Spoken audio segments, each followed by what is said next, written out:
Hey everybody, what's going on? And welcome back to Dave Does Pools, where a while ago I uploaded a video showing you how to diagnose a bad water temperature sensor on a Pentair EasyTouch automation system.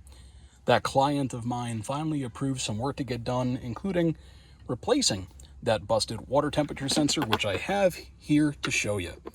So the part number for this is 520272. This sensor can be used as the air or water temp sensor. If you're going to use it as the air temp sensor, that's why you got this little thing molded on there. You can secure it using one of the little bolts on the bottom of the automation cabinet. You know, the sub panel and everything is in there.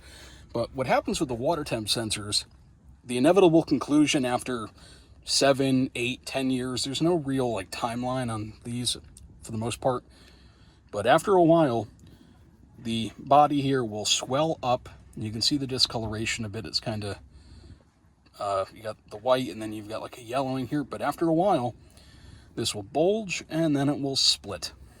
This one split pretty bad. Sometimes all it takes is a tiny crack like that. But yeah, this is kind of the worst I've ever seen one.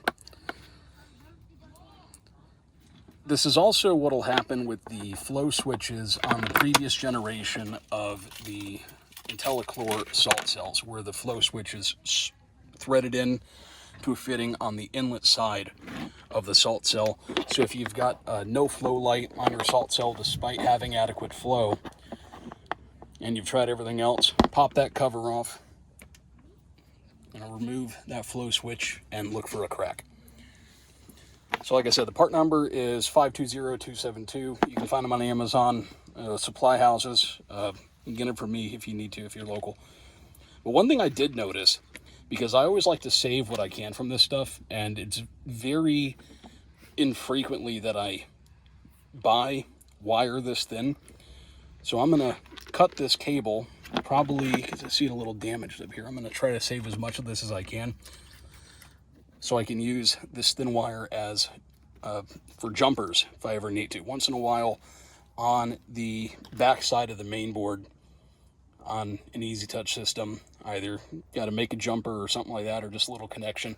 And what I noticed that's different on this one versus the one that I installed to replace it, the new one had stranded wire. This is solid. This is not stranded. I don't know when they changed that or why, but I do like solid wire for using as a jumper, because it seems it always holds its position better. It's more rigid, doesn't spring back as much as stranded. But I'll do another video next time I'm at that client's house, because I have to work on their heat pump, just waiting on parts of that, and I'll show you how to wire this in, and what tools you'll need. Another video coming up. I'm going to go through what I've been wasting money on here. And then going to Black Friday sale, I bought some Bosch stuff. So I'll go over my tools and what have you in another video. But that's it for the water sensor, the temp sensor vid. If you have any questions or comments, leave them below.